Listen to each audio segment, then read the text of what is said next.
Si Gloria Ann Borrego Gala, na kilala bilang si Gloria Romero, ay isang Filipino-American na artista at modelo na may karera na sumasaklaw ng higit sa 70 taon at higit sa 250 acting credits.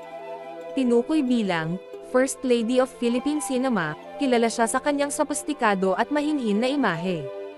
Si Jesusa Purificacion Levi Sonora po, kilala bilang si Susan Roses, ay isang artistang Pilipino. Siya ay asawa ni Ronald Alan Kelly Poe, na mas kilala bilang Fernando Poe Jr.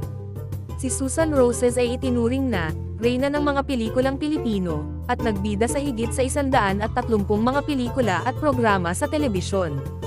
Si Pilar Garrido Corrales, na kilala bilang Pilita Corrales ay isang Filipino pop singer, songwriter, actress, komedyante at presenter sa telebisyon. Kilala siya sa kanyang natatanging backbend kapag kumakanta at sikat na tinutukoy bilang Asia's Queen of Songs, para sa kanyang vocal style at longevity. Si Florence Danan Gaida, mas kilala bilang Rosa Rosal, ay isang FAMAS Award-winning Filipina film actress na tinaguriang Original Femme Fatale of Philippine Cinema. Kilala rin siya sa kanyang trabaho sa Philippine Red Cross, dating Philippine National Red Cross. Para sa kanyang makataong aktibidad, natanggap niya ang 1999 Ramon Magsaysay Award for Public Service, isang parangal na malawak na itinuturing bilang Asia Nobel Prize. Siya ang ina ng TV host na si Tony Rose Gaida. Si Mary Jane Santa Ana Gop, na kilala bilang si Jacqueline Jose, ay isang artistang Pilipino. Kilala sa kanyang matalim na mata at magkasalungat na papel sa mga pelikula at soap opera, siya ay tumatanggap ng iba't ibang mga parangal kabilang ang 5 Gawad Urian, 2 Luna Award, at isang FAMAS Award, bilang karagdagan sa isang Asian Film Awards nomination. Gloria Maria Aspiliera Diaz, ipinanganak noong 5 ng Abril taong 1951, ay isang Filipina actress, modelo at beauty queen na nanalo ng Miss Universe noong 1969, na naging unang Pilipino na humawak ng Miss Universe title. Si Maria Elisa Cristobal Anson Rodrigo, ipinanganak noong 30 ng Enero taong 1945, na mas kilala bilang Boots Anson Roa, ay isang Filipina artista, kolumnista, editor, at lecturer. Si Annabel Rosales Rama Gutierrez, karaniwang kilala bilang Annabel Rama, ay isang Pilipinong artista at tagapamahala ng talento na may lahing Espanyol at Chino. Siya ay tubong Cebu at asawa ng 1960s Philippine Cinema matinee idol na si Eddie Gutierrez. Kasama niya ang kanyang anak na babae sa My Monster Mom. Si Dorothy Ginto Jones, na kilala bilang Nida Blanca, ay isang Filipino na artista at komedyante. Sa isang karera na umabot sa 5 dekada, kilala siya sa kanyang mga dramatiko at komedya na tungkulin sa pelikula at telebisyon sa Pilipinas.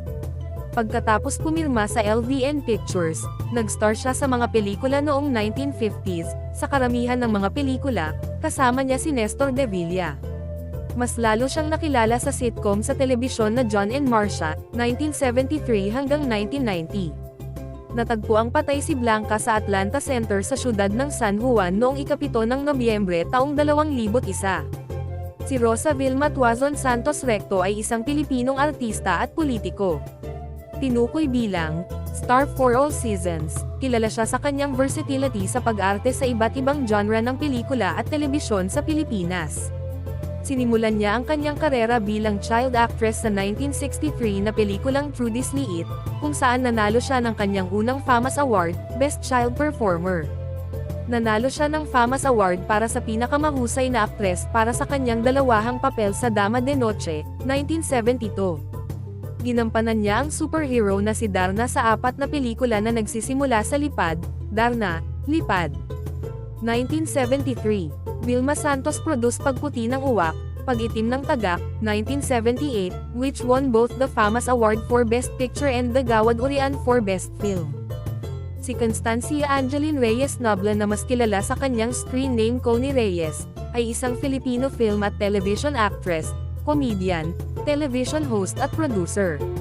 Ginawa ni Reyes ang kanyang debut sa pag-arte sa 1972 na pelikulang Return of the Dragon.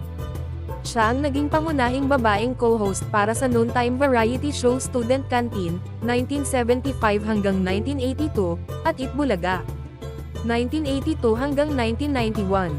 Ito ay higit pang pinatibay ng kanyang eponymous na si Connie Reyes on Camera, 1984 hanggang 1998, na tumakbo sa loob ng 18 taon, pati na rin ang kanyang pangunahing papel sa Ang Munting Paraiso, 1998 hanggang 2002. Elizabeth Endino Ramsey, ay isang Pilipina na mang-aawit, komedyante, at artista.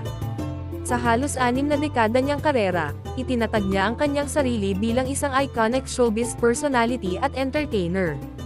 Ang kakaibang hitsura ni Ramsey sa kagandahang loob ng kanyang dugong Filipino-Jamaican, mga kalokohan sa entablado, walang pakundangan na katatawanan, at mga punchline na inihatid sa kanyang mabibigat na Visayan accent ang nagdala sa kanya sa pagiging prominent sa industriya ng entertainment sa Filipino. Siya rin ang ina ng sikat na Filipina singer na si Jaya.